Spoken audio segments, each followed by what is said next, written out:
Hey Reef Builders, what's going on out there? It's Evan Montgomery coming back at you from the Reef Builders studio today. I'm seated here next to the Nano, which we featured in one of our videos recently, in which we kind of rejiggered the aquascape a little bit. We got a rock out of one of our coral flats that had some orange zoanthids and some bubble tip anemones on it, as well as some nice torch corals that we've got going on in here now.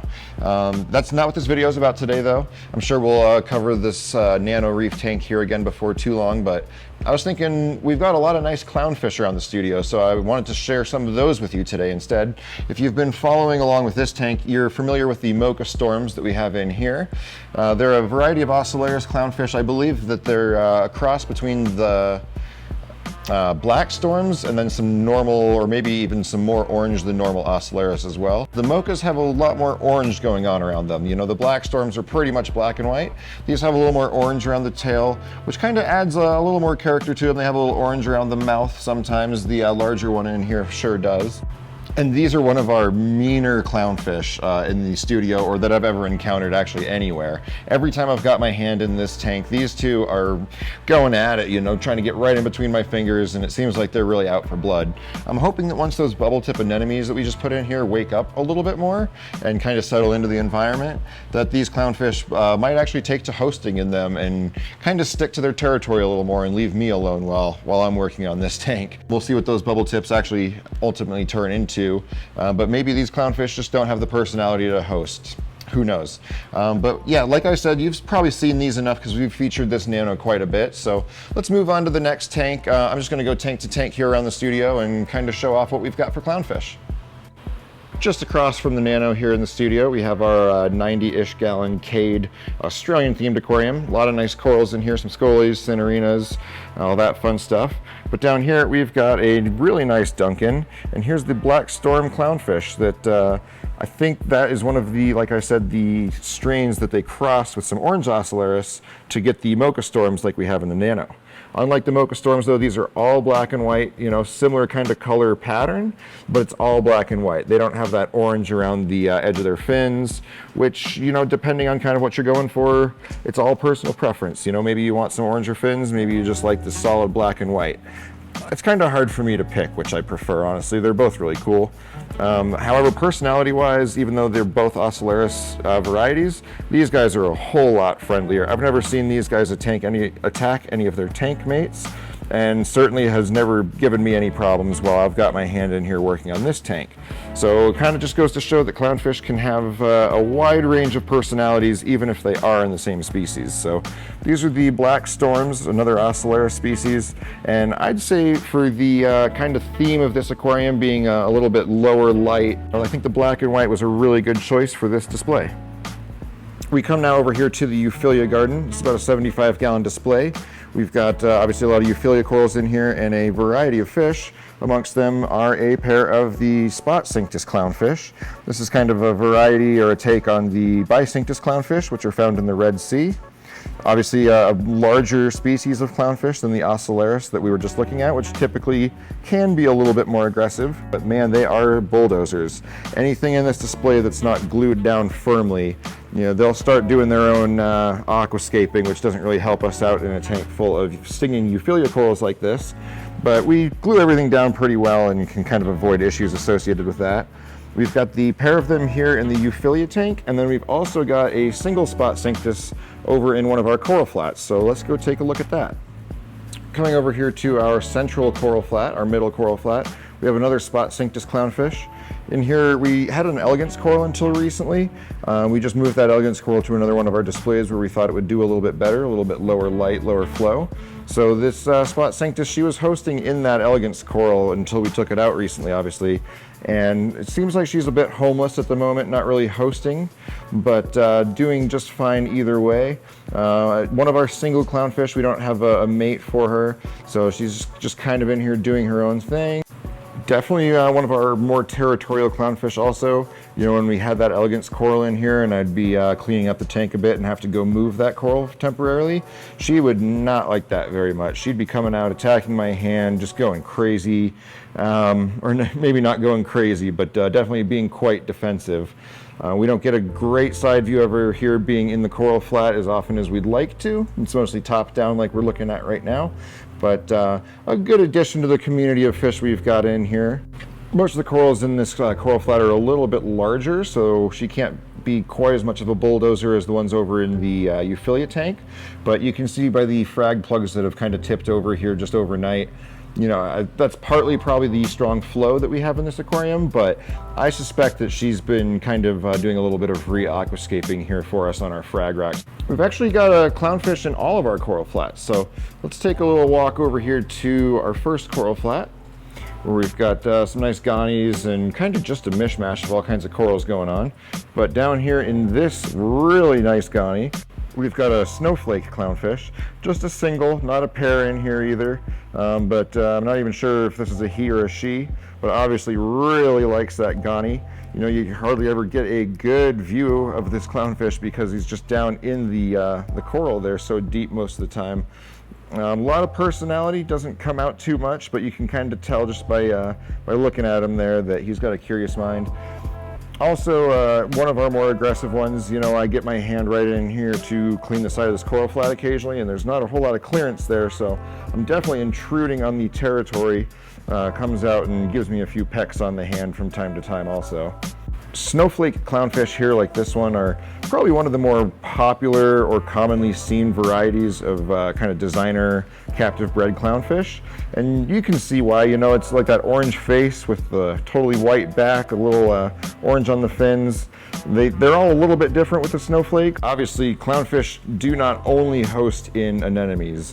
You know, any sort of kind of flowy coral, I've seen them host in all kinds of leathers, and obviously in the case like this one, a nice Goniopora.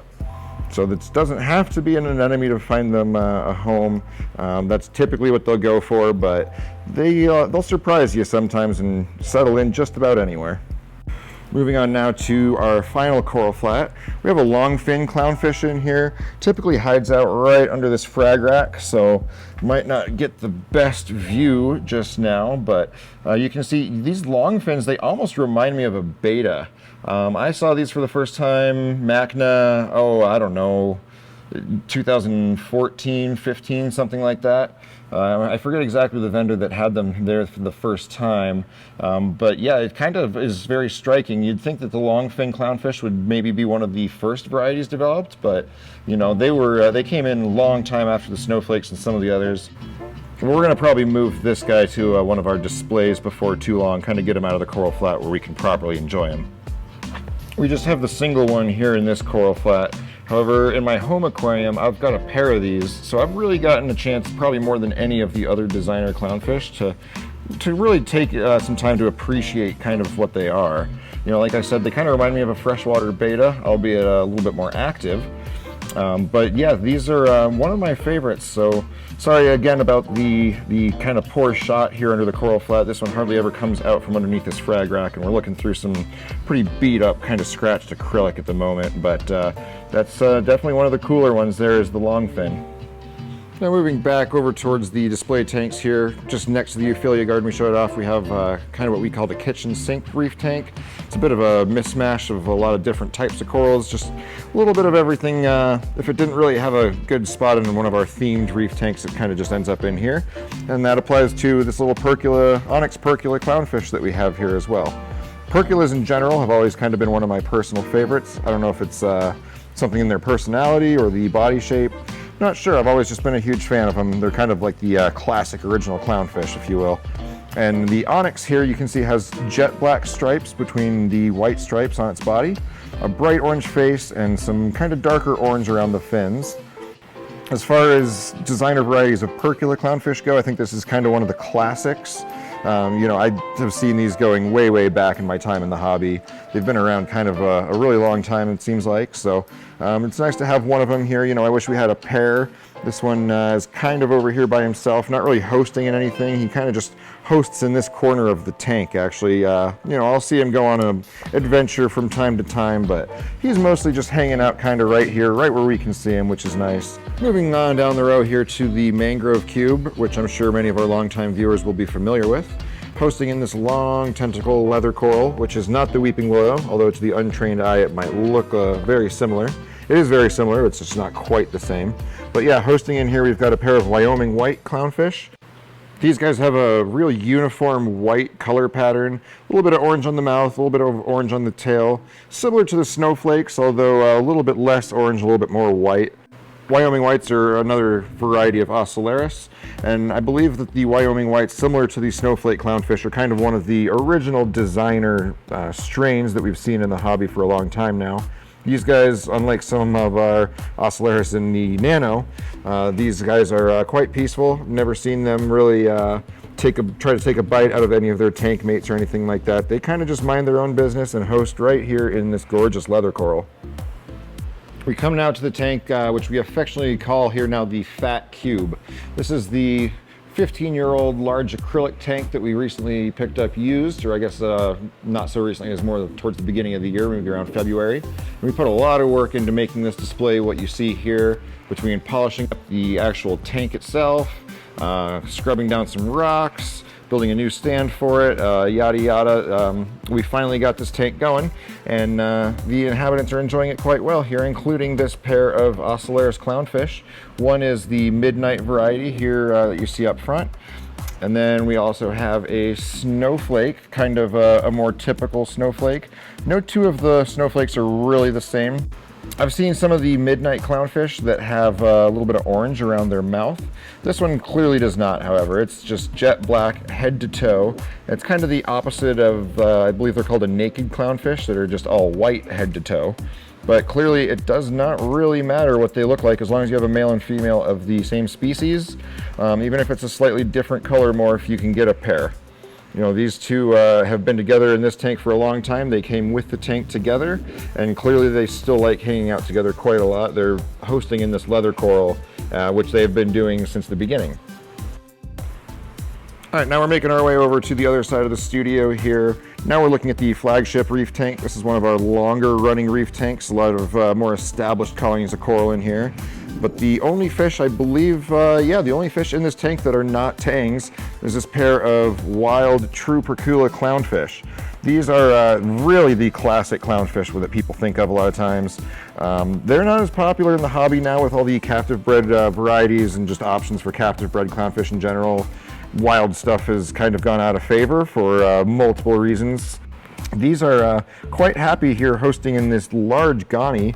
You know, the camera actually doesn't really do it justice. You know, this is a 100 and something gallon Peninsula display tank, and this gonny is taking up a good corner of it right here. But the clownfish are definitely very happy, these wild Perculas are, because they've actually got a clutch of eggs a lot of times. Currently, they actually have a clutch of eggs. Not sure how well you can see them because they're kind of hidden underneath the tentacles of the coral there.